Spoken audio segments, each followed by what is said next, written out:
First, let's go ahead and open up the two apps that we want to do the split screen with. I'm going to go ahead and do the clock here. And then let's go ahead and do files. Now let me go to the app drawer here. So I believe it's this button right here. That puts me into the app drawer.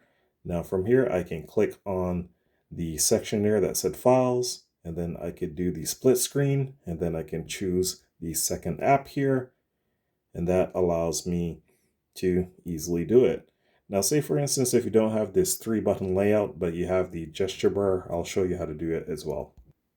Now I have the gesture bar here. Again, let's open up the two apps. Let's go with the clock here, and then let's go with files.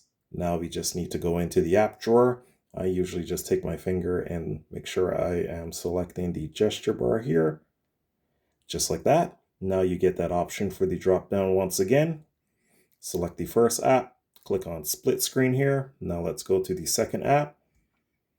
And then from here, you now have the split screen mode. The divider is in the middle here, and then you can go ahead and pull it down. That way you can have each app show as much or as little as you want. So that's how you do it on the Google Pixel 10.